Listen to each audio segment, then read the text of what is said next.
22, notice this is what it says. Thank you, Brigadier. Sometime later, can y'all say sometime later? Sometime later, we need to stop there because, first of all, this is a terribly difficult text. I mean, it really is. It's so difficult that most pastors and preachers will avoid it. And I must admit, I fell into that category as well. How does anyone and how does a loving God ask a loving people to sacrifice? They're only, Houston. Now I know some of y'all say, yeah, well, you know what? I got 5. 1, I can go down to 4. I know that's what some of y'all thinking for laughing. Some of y'all know some of y'all, you ain't laughing, but you're thinking it. Yeah. Nobody in their right mind wants to sacrifice something that they love. Now I know some of you guys are thinking because, well, Pastor, I ain't got no kids. I really don't. But I want you to think of your favorite dog, cat, goldfish. Right. And God says, take what you love the most. Yeah. That's what he's saying to you. He's saying, take what you love. Just raise your hand if something that you really love. You really love. You take your only son, and he says, it's important because oftentimes most preachers, Sister Taylor, they forget. Y'all write down sometime later.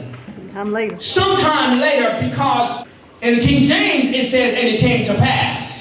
But in the New Living Translation, it says sometime later or later on.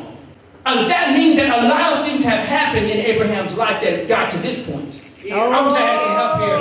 That's why when we sing Blessed Assurance, this is my story. It ain't just one thing about my story. A story's got chapters in it. That's why sometime later, you guys know like I know that Abraham been through hell and high water. Abraham and Sarah, his wife Sarah, they wanted to have a child. And remember, he struggled, well, the wife struggled with waiting on God. Anyone that struggled with waiting? That's right, you struggle. I just have a hard. Thank you, Renee, because I know young people, but you know what, older folk, we struggle too. But it says sometime later, what that indicates, Sister Grease, is that Abraham had gone through a number of things. He went through a number of things, but now the scripture says God tested. In the King James, can you pull it up, Brother Griggs? Now, notice this. Can y'all say, and it came to pass? After these things, that God did tempt. God, that word tempt in the Hebrew, now here's what people say, why would God tempt us? He say he love us. Why would he tempt me? He know I can't handle my liquor. Why would he let me? Why? He know that I can't, he know that I got wandering eye. Why would he know that this? Why does God, that word tempt is not tempt. That word tempt in the Hebrew means to test or to prove. That word tempt, Renee, he does not tempt. And the Bible even says that in James, that God does not tempt us into sin.